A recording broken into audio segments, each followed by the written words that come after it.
Nada melhor do que terminar a semana com uma boa dica de investimento e um café fresquinho. Por isso, toda sexta, Pedro vem tomar aquele café com canelas com a gente aqui no Investidor em Foco, trazendo dicas de produtos e também de entretenimento. Ah, e nosso café é na hora do almoço, viu? Ou depois, se preferir.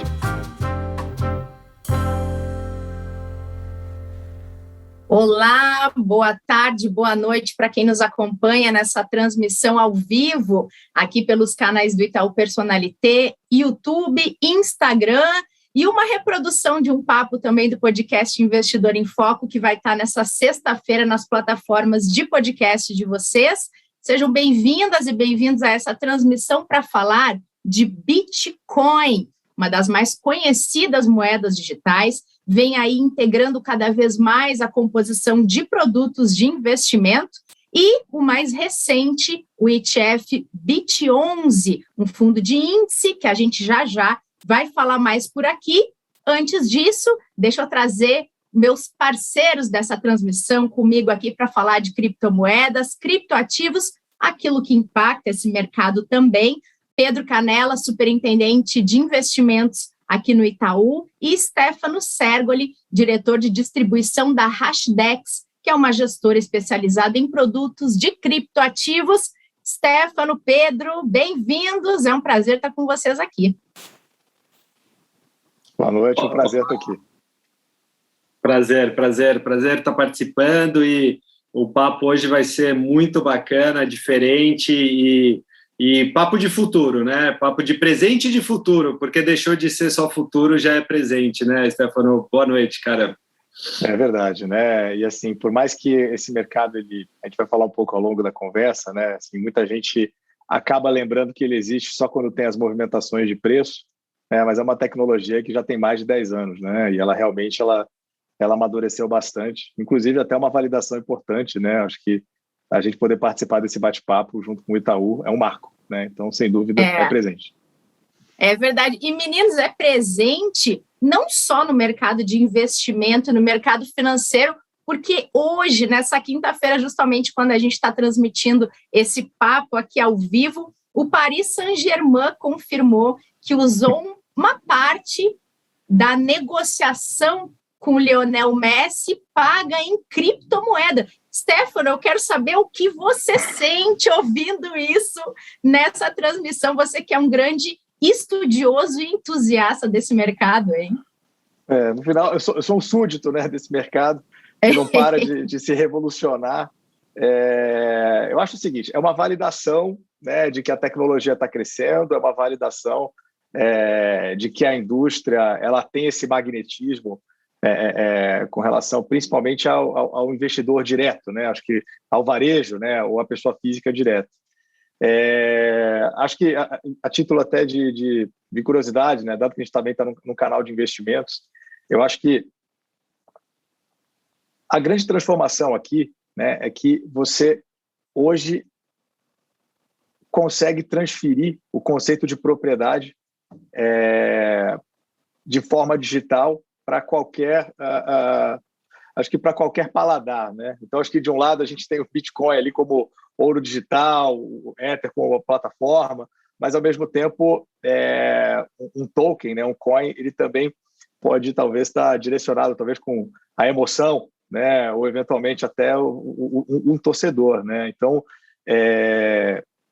sem dúvida é uma validação, mas eu coloco uma certa parcimônia aqui, tá, Renato? Que acho que, não é para ter uma especulação igual você especula com, sei lá, YouTube 4, ou mesmo os criptoativos mais maduros, ou com protocolos com um pouco mais de história, né? Basicamente uma representação, né, digital, quase como se fosse um souvenir digital, né? Que tradeou muito, né? Conforme você falou. Estava até olhando aqui na minha colinha lateral, aqui, então ela vale mais de 120 milhões de dólares já em termos de valor de mercado.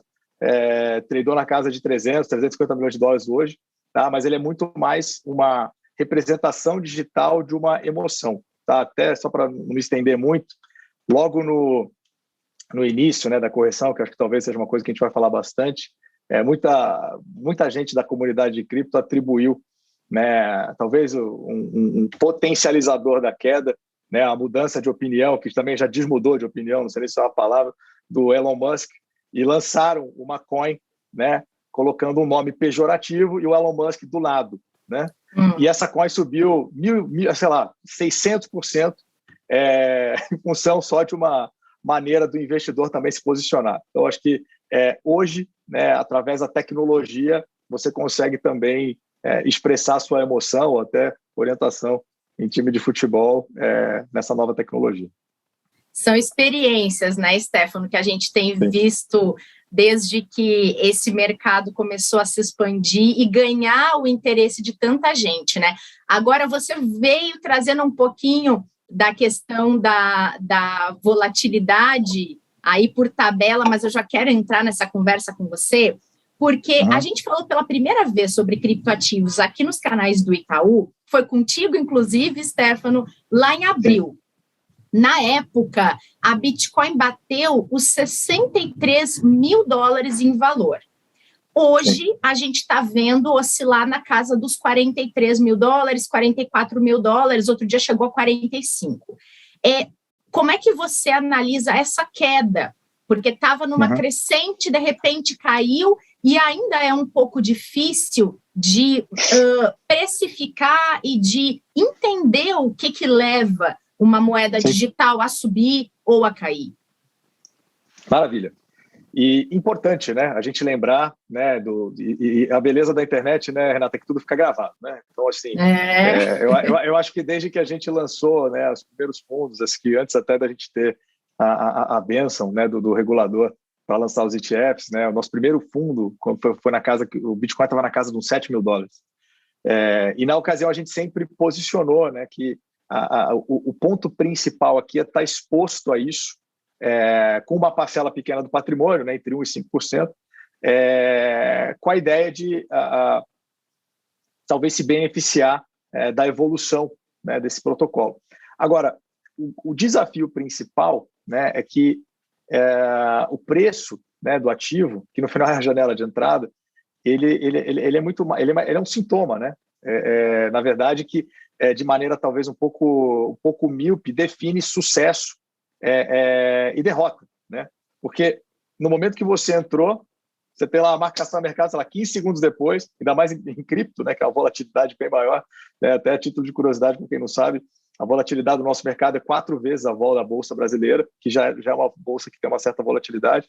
Então, essa sensação de acertei ou errei, no momento que você se expõe, ela também acaba causando exageros, né, Renato? Então, assim, eu acho que grande parte, né, dessa correção, né, e essa volatilidade, ela é uma característica desse sistema, né, descentralizado de liquidação. Também gostei muito do título da live que vocês posicionaram, né, que é o ouro digital.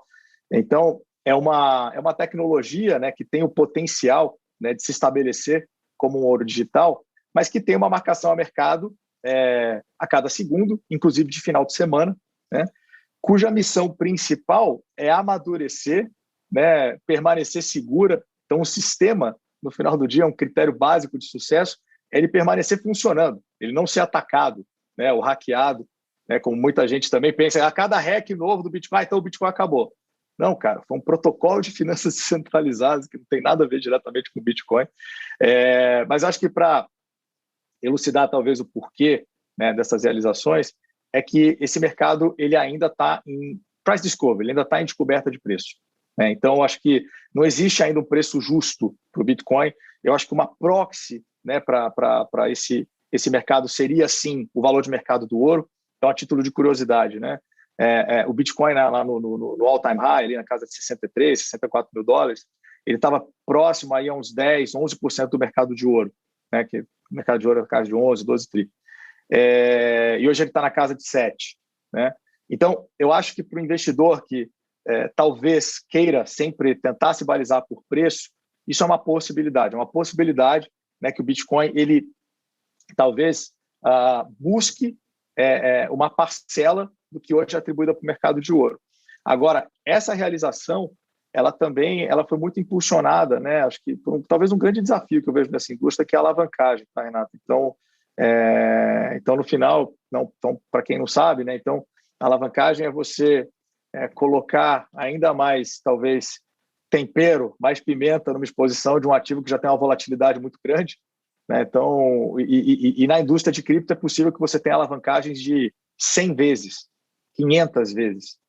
Então, poxa, imagina você, então, alavancar 100, 500 vezes num ativo com 80 de vol, né? Então, é basicamente você colocar, sei lá, um carregamento de C4 numa Pajero e ir para o Paris-Dakar, né? Então, não é que você vai se auto-incinerar, é que você vai acabar com todo o Paris-Dakar, em função da sua decisão ali, que foi o que aconteceu, né, Renato? Então, assim, e no final, para os dois lados, né? Eu acho que também o primeiro ponto ali, né, que pegou ali o all-time high, perto do IPO da Coinbase, foi impulsionado também por um exagero de alta, né, quando o Elon Musk se posicionou ali, colocou $1,5 bilhão do caixa da Tesla e impulsionou, né, o Bitcoin ali da casa de, sei lá, 38, 39 mil dólares para esses 63, 64. E aí, no momento lá que ele tweetou um e-mail, tá? No final, ele nem escreveu, ele publicou lá um e-mail ali, dizendo que a Tesla não aceitaria mais a vender, né, os carros e aceitar em Bitcoin. Isso acabou trigando também esse exagero.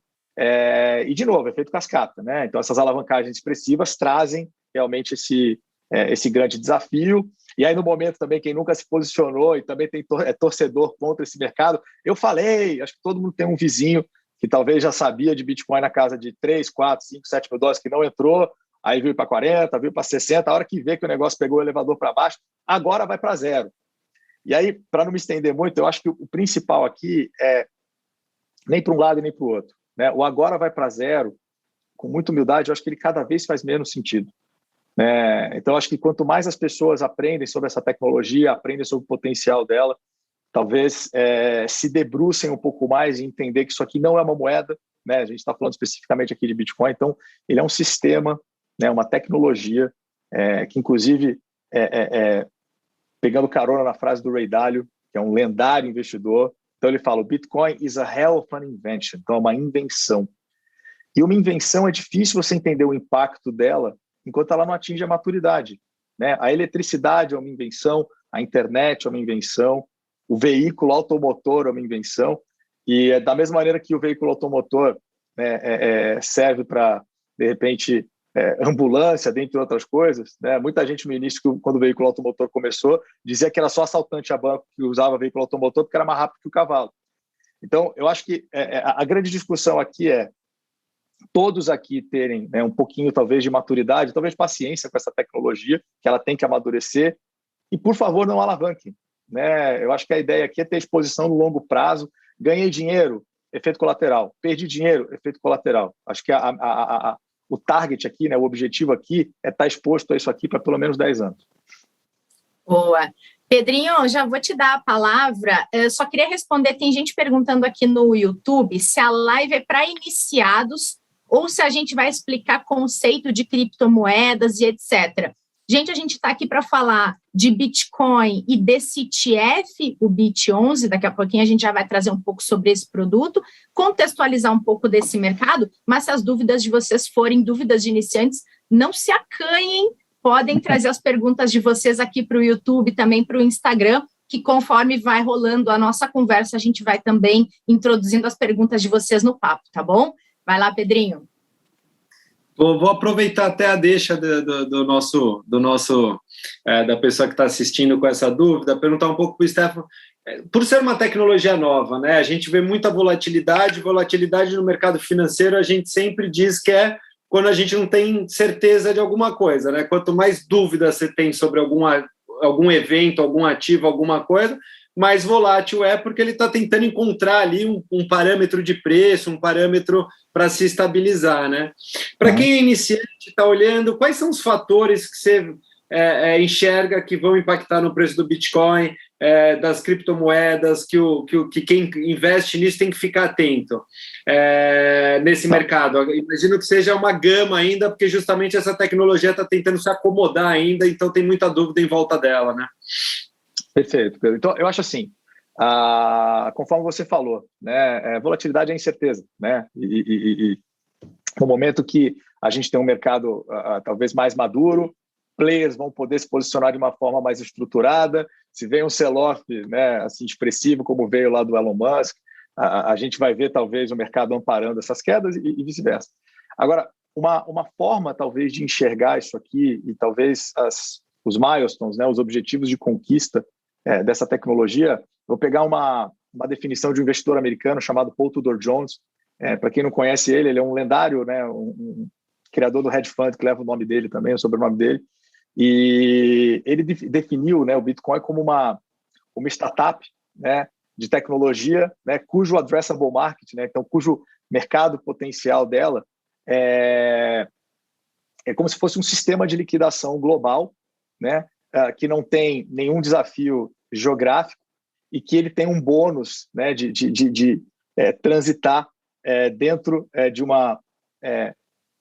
um mecanismo de troca que é finito, né? Então, de novo, pegando a frase do Ray Dalio, acho que a orelha dele vai ficar quente, que é a segunda vez que eu estou falando isso, mas ele fala assim que o maior risco do Bitcoin é o sucesso dele, porque se realmente o mercado, né, e o mercado no final é a sociedade também, né? Eu acho que os institucionais são importantíssimos, mas no final, se a sociedade começar a amadurecer e entender que essa tecnologia tem valor, então que o indivíduo, através de uma exposição a essa tecnologia, ele está preservando o poder de compra dele ao longo do tempo, pelo fato da oferta do Bitcoin ser definida por matemática, por software, né, em 21 milhões, a gente vai ver realmente essa tecnologia amadurecer e romper, talvez, como você falou, né, etapas importantes. Então, vamos voltar um pouquinho no tempo. Então, tudo começa em outubro de 2008, né, com o paper do Satoshi Nakamoto, né, que trouxe, talvez, né, a ideia para o mercado, e aí, 3 de janeiro de 2009, sai a primeira transação, e se a gente olhar, Pedro, assim, de 2009 até 2012, quem se envolvia nisso, ou até os fóruns das pessoas que defendiam isso, tem coisa que não, assim, você fica até com vergonha de ler alguns posts de Reddit e tudo mais, né? Mas a tecnologia vai amadurecendo, né? E aí, de 2012, talvez até 2017, o Venture Capital começa a entrar, a Coinbase, né, que a Renata mencionou super bem, ela foi fundada ali pelo Brian Armstrong em 2012. Então, assim, poxa, é uma empresa que não tem nem 10 anos, Full Crypto, já fez um IPO de muito sucesso, vale até um pouquinho mais do que as bolsas americanas valem. E aí a gente está vendo agora, talvez, em função da pandemia, né? Acho que eu vou pegar a frase de novo eu não sei se é do Mike Tyson, mas é que você tem uma estratégia até que você toma, e o got punch in the face, você toma um soco na cara, né? E aí então vem, né, a pandemia, a oferta monetária ela atinge níveis que ninguém imaginava. Não estou criticando, né? Mas vou ter uma frase que ele fala: para você criticar alguém, você tem que fazer melhor. Deve ser muito difícil ser presidente do Banco Central hoje em dia, né? Porque o cara fala, pô, tem criança chorando, a economia travou, hospital lotado. Cara, põe mais dinheiro em circulação, vamos lá. Mas o ponto é, isso não vai embora, né? E ao mesmo tempo, parece, não vou entrar nesse Corinthians e Palmeiras de inflação ou não sou gestor macro, mas parece, né, que talvez a gente comece a ver alguma pressão na parte de preço, e o fato do Bitcoin ser um sistema de liquidação descentralizado com uma oferta limitada permite que ele sirva como talvez uma maneira de você se proteger ao longo do tempo, né, o seu poder de compra. Eu acho que também é meio que parece uma heresia para quem talvez pela primeira vez, porque fala, legal, cara, eu estou me defendendo de uma inflação de 10, esse negócio tem 70 de vol, e aí?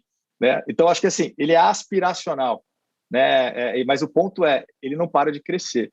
Então, hoje a gente já tem país, né? Então, não sei se todo mundo viu o noticiário, mas tem uma economia soberana, né? O Salvador, tudo bem que ele é menor que São Paulo, né? Então ele tem 6,5 milhões ali de habitantes, mas ele já foi aprovado, né, como uma moeda de curso legal.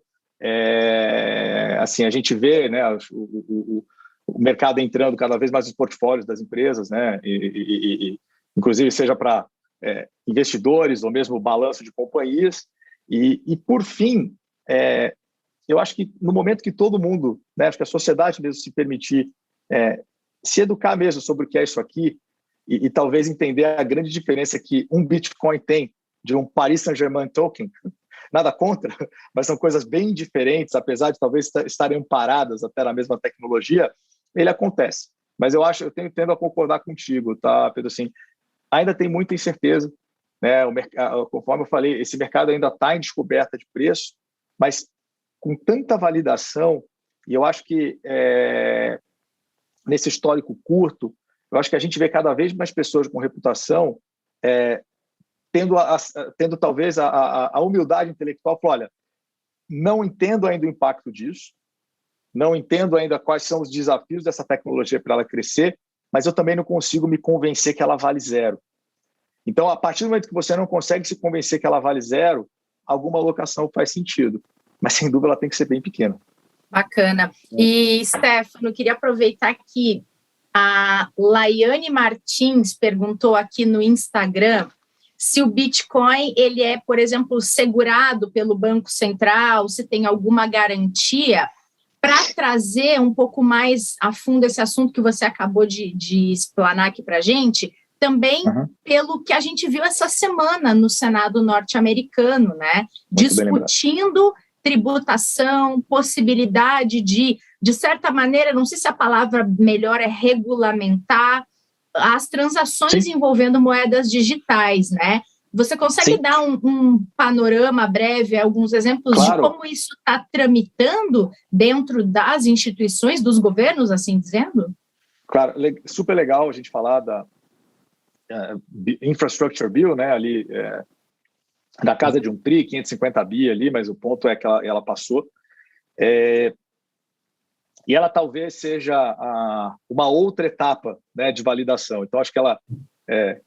No início ali, poxa, é só criminoso que usa. Aí fase 1. Fase 2, é difícil demais para eu acessar. Fase 3, eu consigo acessar, mas eu não vejo o lastro. Aí fase 4, talvez faça sentido investir. Fase 5, alguns, sei lá, acho que 1 ou 2 países, né, já estão validando colocar isso. E aí talvez essa nova fase, acho que inicialmente, mas ela tende a formalizar a cripto como uma indústria, né? Então, no momento que você tem uma tecnologia podendo arcar, né, com um gasto governamental dessa magnitude, que no final, na grande maioria das vezes é dívida, mas assim, nesse caso é uma indústria que vai financiar uma parcela disso, isso é uma validação, tá? Então, voltando na pergunta, né, da ouvinte ali do Instagram, a resposta é que não, né? Acho que são modelos diferentes, né? Então, e por isso que humildemente a gente busca sempre não definir o Bitcoin como uma moeda, sim como uma tecnologia, né? Então, uma moeda, sim, ela é emitida, né? O risco dela é o emissor dela, o lastro dela é o emissor dela, e no caso o Bitcoin é uma tecnologia, por isso que muita gente compara ele com ouro digital. Então, uma forma talvez de definir o Bitcoin é uma commodity, né? Uma commodity descentralizada, e no momento que você tem a posse dessa commodity, você acessa esse sistema de liquidação global que tem, né, um bônus desse sistema não ser inflacionado por ninguém. Se vier sei lá, um consórcio sei lá, pegar todos os governantes da Terra e falar, vamos dobrar o supply do Bitcoin. Não vai, 21 milhões e ponto final, tá? Mas eu acho que o ponto principal aqui, e legal demais você falar dessa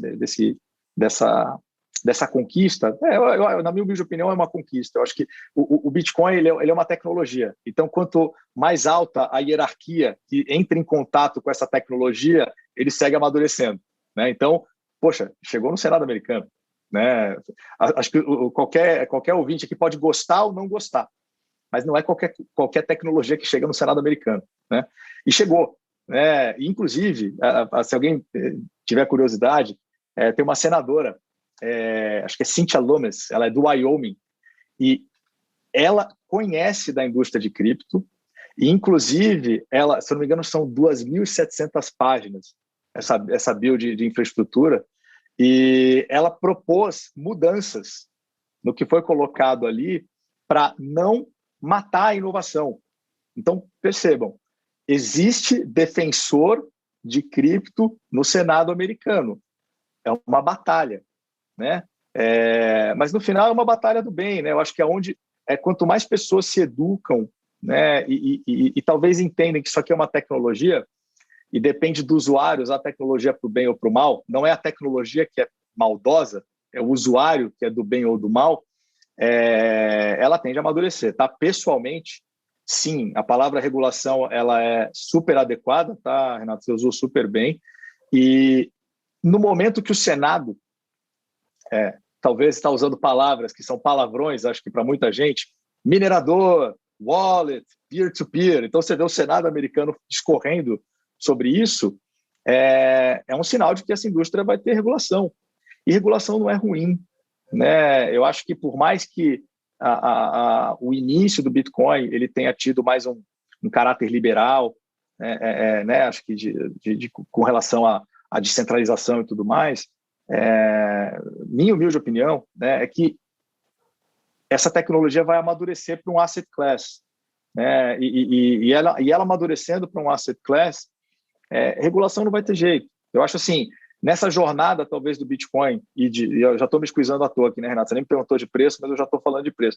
Mas talvez essa jornada do Bitcoin de 1 tri para 10 tri, ou a indústria de, sei lá, 2 tri para 50 tri, regulação é mandatório.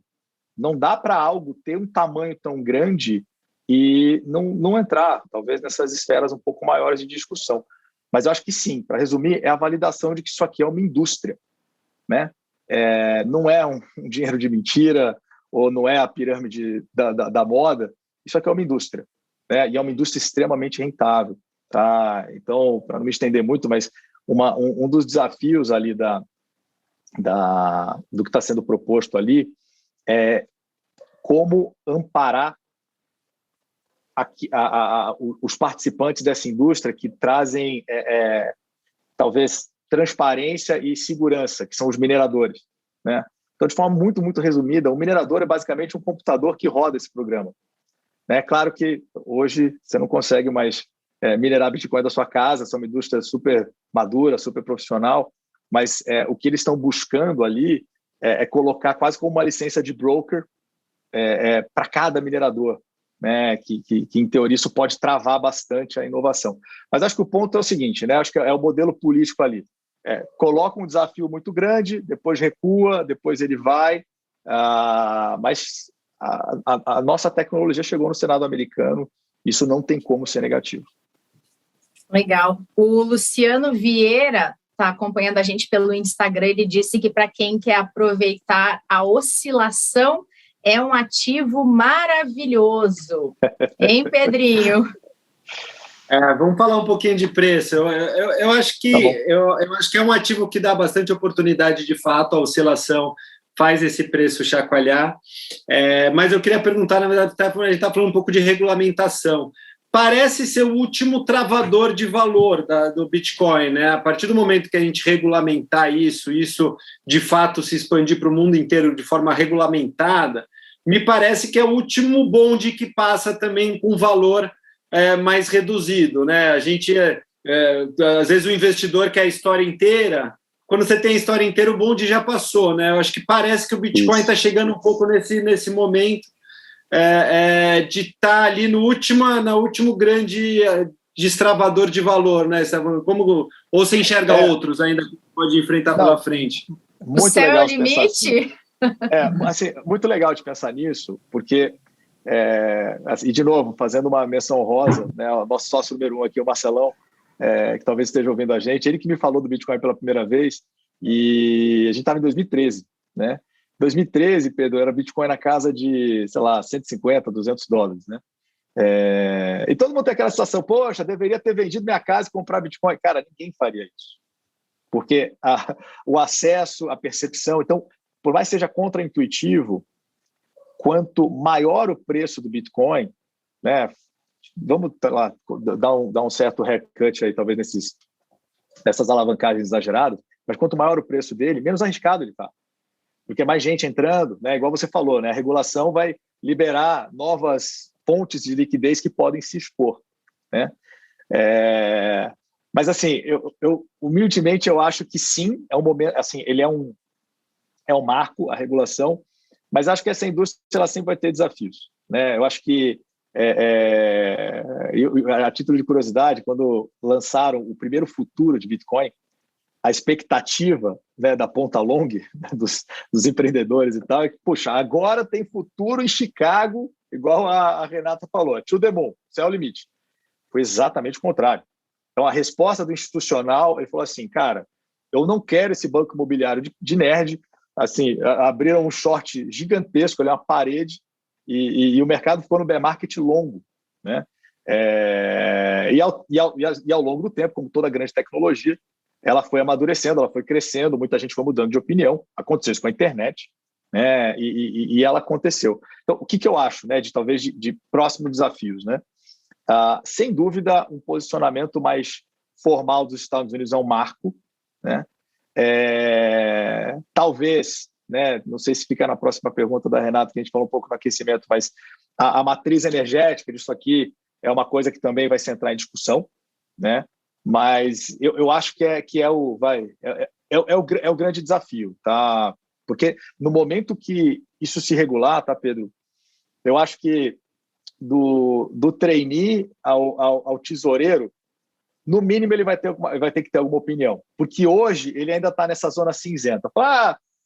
Não é regulamentado e tal, mas o ouro ele não é regulamentado, né? O que é regulamentado é a indústria de ouro, e a indústria de cripto ela está cada vez mais regulamentada. Então, não sei, acho que é o tempo que vai dizer. É legal que isso aqui vai ficar gravado, né? Como o Renato falou, vai ficar no YouTube. Vou furar a fila da... Né? Vou furar um pouco sua fila, porque tem correlação. Vai lá. Tem gente que um outro desafio também é a história das moedas digitais dos bancos centrais, né? Muita gente, legal. A China está super avançada, já partindo para moeda digital, o Banco Central brasileiro tem falado. Como que você enxerga também esse surgimento de moedas digitais dos bancos centrais em comparação a uma moeda privada? A uma moeda que tem uma tecnologia que não pertence a nenhum país, né? Então, assim,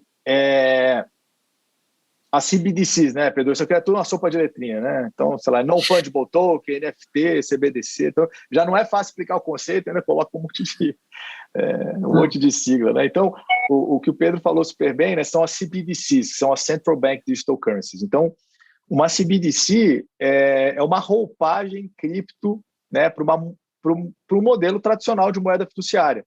Então, da mesma forma que hoje a gente acessa a moeda do nosso país, né, que é a moeda de curso legal do local onde você nasce, ela pode ter a tecnologia de uma moeda digital, né? Então, aí futurologia, né, como vai ficar gravado, né? Então, por exemplo, poderia se criar uma moeda que expira. Então, isso seria talvez um amparo assim super poderoso para esse cenário de pandemia, onde tem amparo monetário. Aí você pode dizer, amigão, você pode comprar colchão, cobertor, água, e não pode comprar, sei lá, cerveja, né? Então você pode fazer isso, né? Você consegue acompanhar esse fluxo, porque no final de contas é uma tecnologia. Isso pode até, sei lá, ser estendido para a política monetária, inclusive, né? Então, mas de uma forma ou de outra, isso é apenas uma evolução tecnológica de um modelo vigente.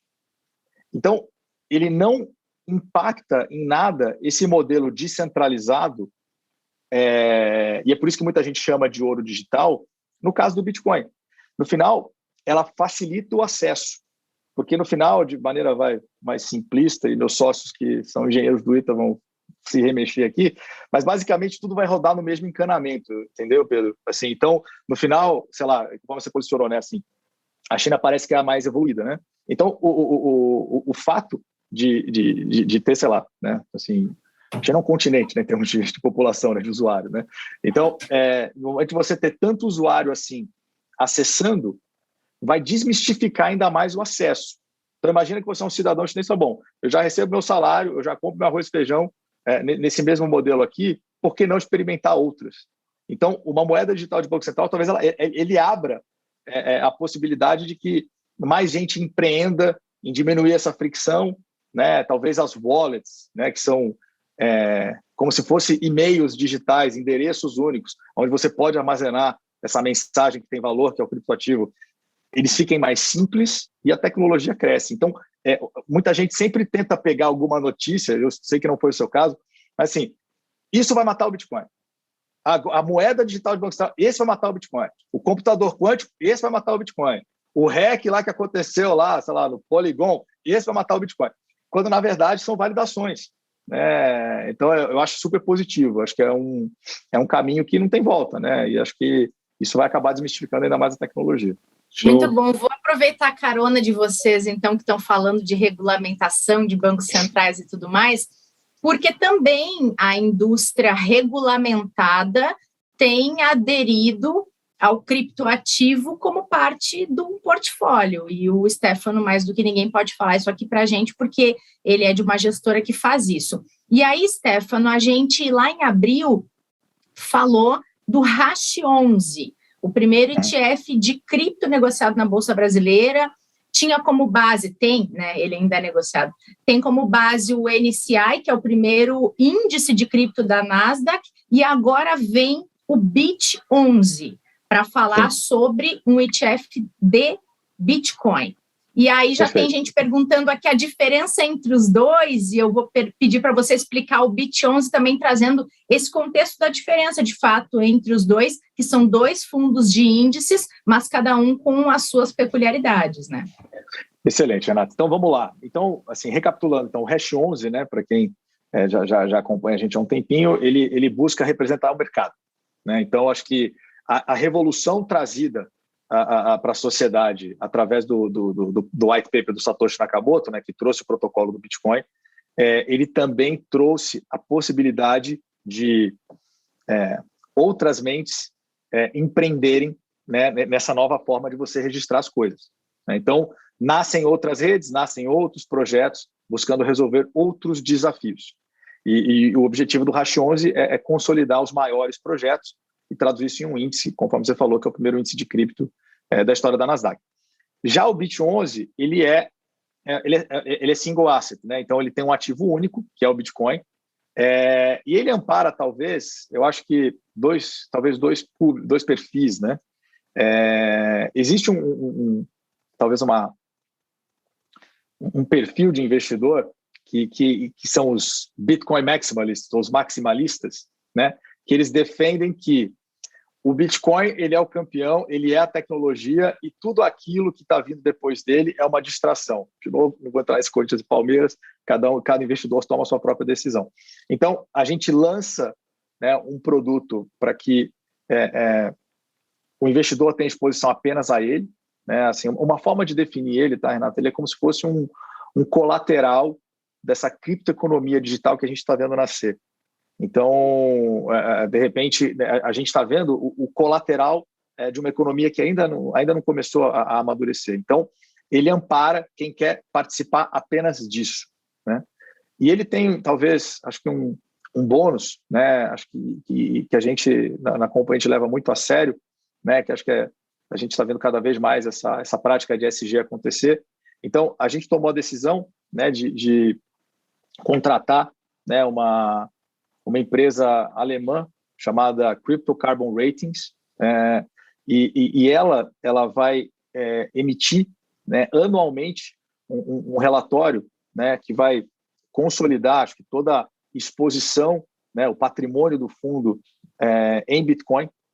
E em função, acho que desse desafio, né, em termos da matriz energética do Bitcoin, ela vai emitir um relatório para a gente, dizendo, né, qual que vai ser o impacto, né, de carbono da nossa exposição, e a gente tem a responsabilidade de neutralizar essa exposição com crédito de carbono. Tá? Uma coisa importante da gente mencionar, a gente não vai especular com crédito de carbono. Então, a gente simplesmente vai receber, né, esse relatório, então não dá para o taxista ser dono do taxímetro, então a gente recebe, né, esse relatório dessa empresa alemã, e a partir daí a gente vai comprar o crédito do carbono e a gente vai destruir. Né? Então, basicamente, a gente não vai tradear ele, não vou encarteirar ele no fundo e especular com ele. Basicamente, eu vou comprar e aquela propriedade ali que, em teoria, está neutralizando, ela vai sair de mercado. Então, esse é um grande diferencial. Acho que a turma aqui foi muito feliz em colocar esse produto, e ele é bastante inovador. Assim, acho que até até deu notícia global, assim, poxa, a gestora lança, né, fundo de Bitcoin focado em neutralizar a pegada de carbono. Então, acho que essa é a grande diferença, né, de um para outro. E é isso que justifica o produto estar sendo chamado de um produto verde, Stefano?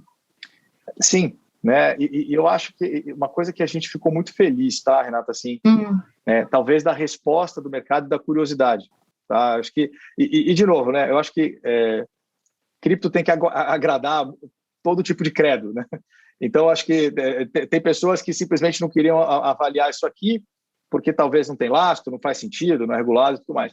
Mas ainda assim que muita gente talvez começa a migrar do preconceito para a curiosidade, eu acho que o fato, né, da matriz energética do Bitcoin ainda gerar desconforto, né, muita gente ainda achava que não faria sentido investir, né? Então, a gente está muito feliz de ver essa resposta. Eu acho que e o mercado mudou muito, né, Renato? Acho que cada vez esse posicionamento real, né, não é só da porta para fora, mas esse posicionamento mesmo de que isso é importante fez preço. Então, muitas casas que nem conversaram com a gente no Hash 11, pelo fato de a gente ter lançado isso, falam, bom, não estou dizendo que eu gosto desse mercado, não, mas me explica melhor como é que funciona, assim, qual que é a cabeça de vocês, e é por isso que a gente lançou nesse formato, né, com esse selo Legal. verde. E queria aproveitar que você falou, Pedrinho, já te passo a bola aí, só aproveitar, Stefano, que você falou da questão da matriz climática, tem ainda muita discussão em torno do quanto a mineração de Bitcoin ou de outra criptomoeda ou o uso do blockchain é poluente, porque os supercomputadores usam combustíveis fósseis para poder operar e usar toda a potência necessária nessa operação. Qual é a sua opinião sobre isso, Stefano? Eu acho que assim, a primeira coisa que acho que todo mundo tem que entender é que a gente não está falando de um banco imobiliário de nerd, como muita gente falava isso muito atrás, ou eventualmente algo que não seja uma indústria. Então, a gente está falando de uma indústria. E a gente acaba recebendo algumas comparações. A mineração do Bitcoin gasta mais energia elétrica que a Suíça, que a Argentina e tudo mais. Sim, né? Se você fizer outro dia uma comparação, as luzes de Natal dos Estados Unidos também gastam mais energia elétrica que a Argentina, que a Suíça, que os Estados Unidos. Então, a maneira de enxergar isso aqui, Renata, a gente está falando de uma indústria. E uma indústria, ela vai consumir energia. Consumir energia não é uma coisa ruim, né? Agora, um ponto positivo para a indústria de cripto, e acho que até a Infrastructure Bill do Biden dá a entender isso, é que ela é uma indústria extremamente rentável, tá? E, de novo, né, eu acho que a inovação ela vem e ela começa a amadurecer, conforme ela vai ganhando musculatura, ela tem que respeitar determinados padrões, determinadas condutas, né? Então, eu acredito que, por mais que, né, grande parte da mineração venha da China, né, inclusive outro ponto positivo, acho que em cima de todo esse alvoroço causado aí por Elon Musk e não aceito mais e tudo mais, inclusive teve um movimento chinês contra a mineração lá, que fez grande parte do hash power, né? O hash power basicamente é a somatória de todo o poder computacional desses supercomputadores. Então ele estava basicamente, sei lá, 70% dele ficava na China, e ele acabou migrando para outros lugares, migrou para Estados Unidos, Canadá, Cazaquistão. Mas especificamente falando de China, cuja matriz principal é hidro, né? É água, ela também tem um período de seca, né? E período de seca não tem milagre, se não tem água, né? Não tem pressão na turbina, né? Então, e nesses períodos eles acabam usando uma energia super nociva, que é o carvão, né? Agora, qual o ponto principal? Como a gente está falando de uma indústria, e a gente está falando de uma tecnologia, esses pools de mineração, ou essas empresas de mineração, elas podem migrar. E então, eventualmente, a gente já está vendo isso começar a acontecer. A gente está vendo uma migração, né, desses mineradores para outras matrizes energéticas, tá? Mas humildemente eu arrisco dizer, né, dado que isso aqui tudo vai ficar gravado, eu acho que a gente pudesse, num passe de mágica, o que vai acontecer talvez daqui 10, 20, 30, não sei, né, acontecesse amanhã e 100% de toda energia que ampara o protocolo do Bitcoin fique renovável e seja solar, né, porque a hidrelétrica ainda tem um impacto, né, onde você vai fazer a usina e tal. Então, o solar é uma plaquinha lá, tranquilo. Se toda a energia hoje do protocolo do Bitcoin fosse solar, eu ainda acredito que ia ter um desconforto, que está se gastando energia para se fazer nada, né? Então, eu acho que esse é o grande desafio, eu acho, assim, enxergar que o Bitcoin ele é uma rede, né? E essa rede ela ampara uma parcela relevante do poder de compra da sociedade a cada dia que ela passa. Era como se fosse uma bateria monetária digital, se eu tivesse que dizer. Então, o fato dela consumir energia implica que ela é cada vez mais segura. Então, seria como se tivesse quanto mais energia, maior é a cerca digital que está evitando que essa rede seja derrubada, que ela seja quebrada, qualquer outra coisa. Então, sem dúvida, existe o desafio, tá, Renato? Sendo muito honesto, e até por isso, até que no nosso fundo de Bitcoin, a gente acaba fazendo, né, essa zerada da pegada de carbono, mas, ao mesmo tempo, essa indústria dinâmica, né, e, eventualmente, ela vai acabar amadurecendo para algo mais renovável. Isso é para onde o mundo está indo. Então, o cripto vai acabar acompanhando. Muito legal, né? Eu achei essa ideia sensacional. A gente ouve falar muito dessa história da geração de energia, e a sacada de vocês de fazer missão zero foi muito legal. Acho que vocês estão de parabéns, inovador e desloca para uma coisa que é um ETF, né, que acaba sendo um índice passivo.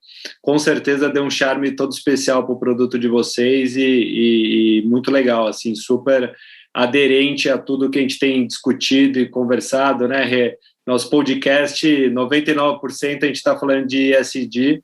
Se não está falando disso, de novas tecnologias. Nesse caso, a gente está conseguindo falar das duas coisas ao mesmo tempo, né? Legal. Muito legal. É uma discussão que está muito forte, né, Pedro? Não só no mercado financeiro, investimentos, mas na própria geração de valor para as empresas daqui para frente, né? Que critérios vão ser considerados para uma empresa que quer crescer, que quer ter a confiança do seu consumidor. Outro dia a gente viu uma pesquisa aqui na nossa equipe de conteúdo mostrando o quanto as pessoas estão mais identificadas e dando preferência para empresas que geram confiança na relação com elas. E essa questão do ESG tem completamente a ver com essa discussão também da geração de valor, né? Agora, Stefano, você tem uma fã aqui, a Yolanda Cristina, está acompanhando a gente pelo Instagram e disse que aprende muito com você. Olha só, poxa, viu, Yolanda, Stefano? vou ficar está explicando bem. Você aprende com o Satoshi Nakamoto, tá, Yolanda? A gente é só o porta-voz ali do que ele construiu ali. Mas, poxa, que legal. Um prazer. Eu só. E eu vou aproveitar aqui para responder a pergunta do Cleiton Pantoja também no Instagram, para passar a bola para o Pedrinho, que ele está falando assim: se é preciso ser cliente personalité para ter acesso a esse investimento, acredito que ele deve estar se referindo ao BIT11, não precisa, viu, Cleiton? Você pode ser cliente de qualquer segmento do Itaú. Esse QR Code que está aqui na tela, que vocês podem ver, ele manda vocês direto para o site da Itaú Corretora, e os ETFs vocês acessam por uma corretora, no caso aqui da gente, pela Itaú Corretora. E aí, Pedrinho, eu queria te passar essa parte para a gente poder também falar um pouquinho sobre para quem esse ETF de Bitcoin é recomendado, né? É um investimento que qualquer pessoa pode ter na sua carteira. Que cuidados a pessoa que está pretendendo investir nesse produto tem que ter na hora de escolher colocar um pouquinho do seu dinheiro nele? Não, vamos lá, Rê. E respeitando aqui os diversos níveis de investidores que estão com a gente, vale até a gente falar um pouco de ETF, né? Acho que um dos bloqueios que eu acho que algumas pessoas podem ter até de não terem investido em Bitcoin até hoje ou em alguma cripto é o acesso, né? A gente tem algumas corretoras de cripto, algumas coisas menos acessíveis, que as pessoas têm menos costume de acessar. E acho que uma das grandes vantagens aqui do produto e de ser um ETF é que é um produto negociado na Bovespa, na Bolsa, assim como você compra lá uma ação do Itaú, uma ação da Petrobras, uma ação da Gerdau ou de qualquer companhia brasileira listada, você vai lá e vai achar, você botar o código aqui, o ticker do ETF, vai aparecer, você vai lá e adquire esse ETF super acessível. Hoje estava um deles, um ETF, uma cota, estava R$ 56,00, então muito acessível para qualquer investidor.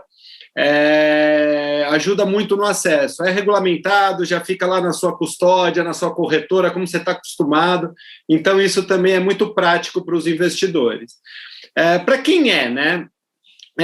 Para quem quer ter este tipo de exposição. O Stefano falou muito, é uma tecnologia nova, uma tecnologia que a gente provocou bastante ele aqui com, poxa, mas e regulamentação? E as moedas digitais de Banco Central? E você vê que é uma tecnologia que vem rompendo uma série de dificuldades.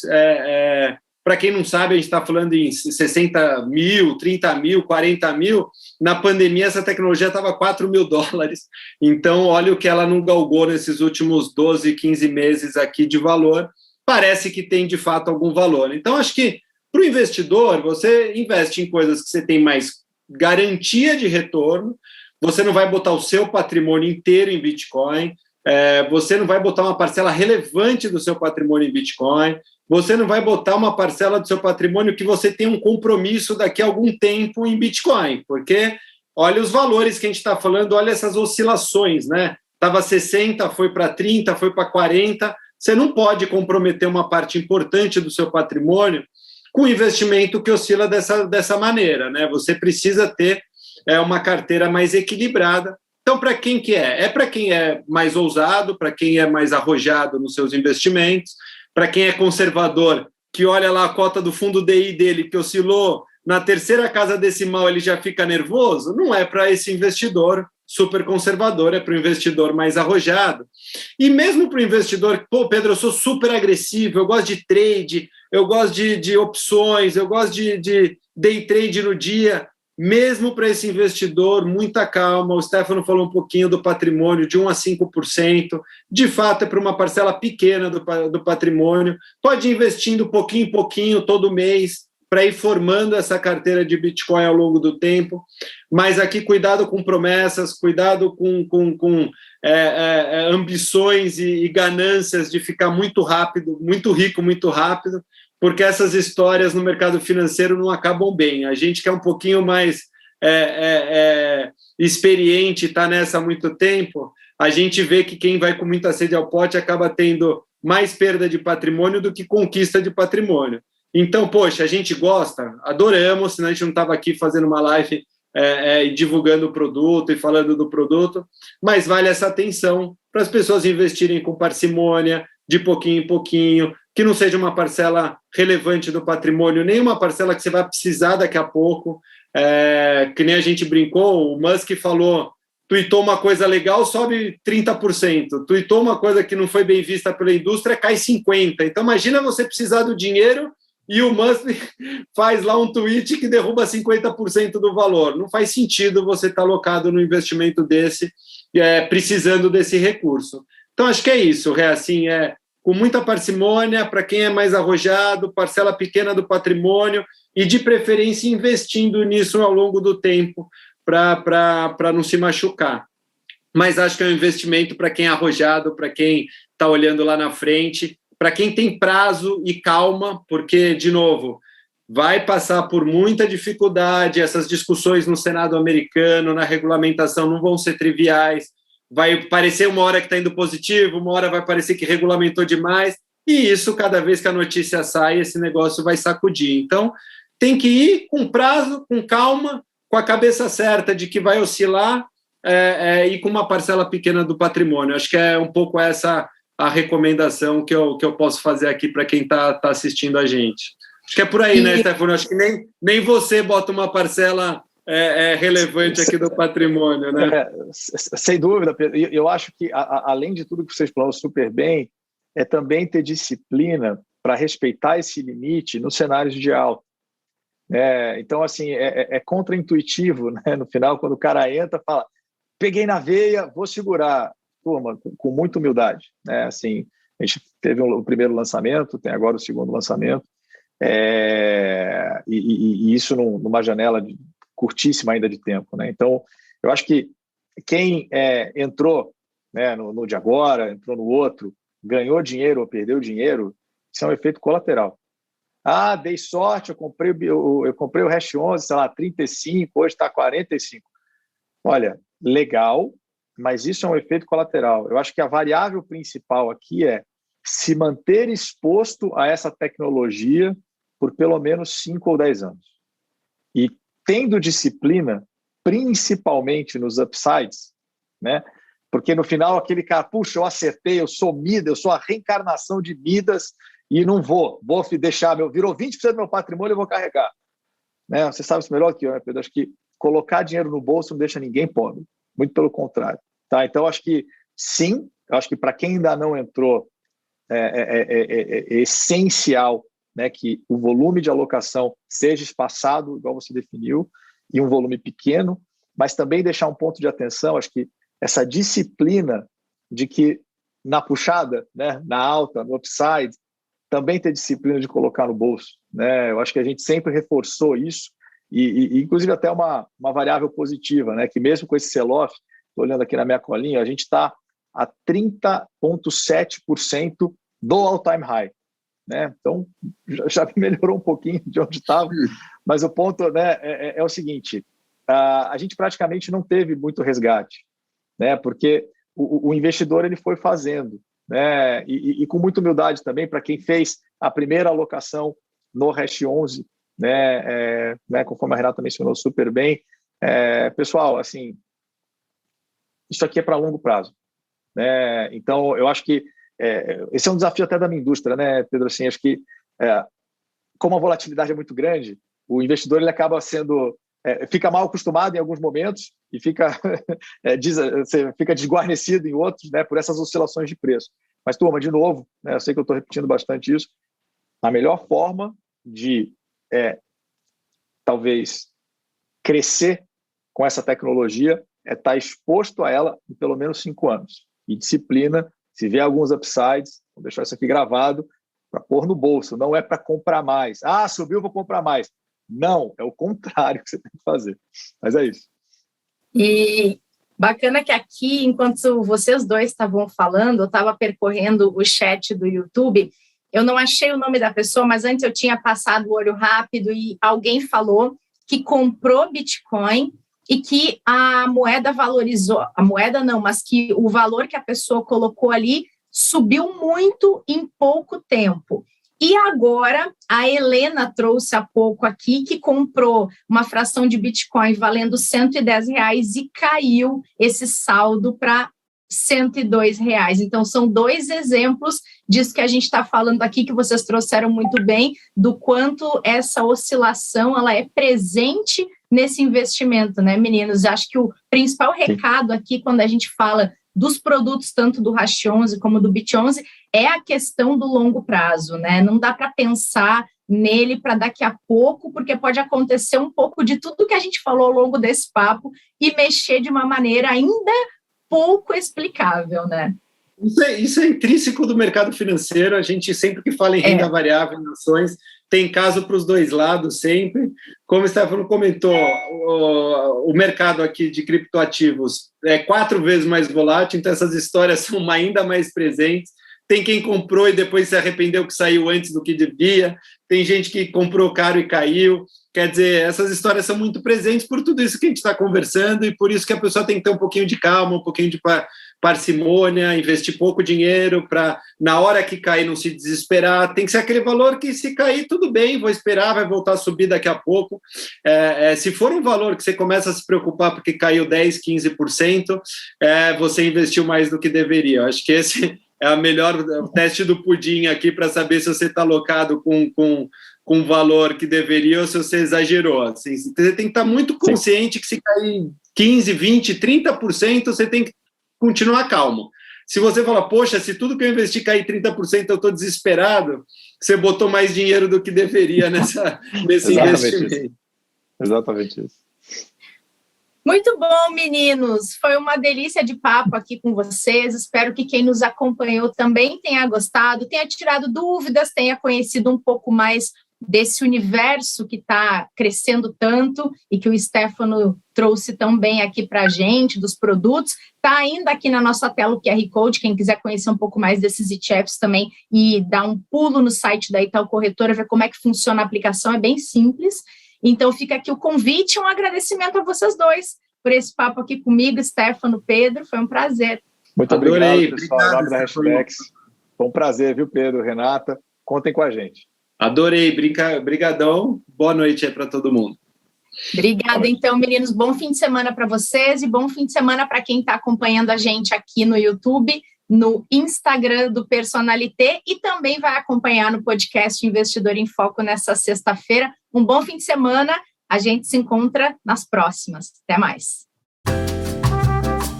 Nada melhor do que terminar a semana com uma boa dica de investimento e um café fresquinho. Por isso, toda sexta, Pedro vem tomar aquele café com canelas com a gente aqui no Investidor em Foco, trazendo dicas de produtos e também de entretenimento. Ah, e nosso café é na hora do almoço, viu? Ou depois, se preferir.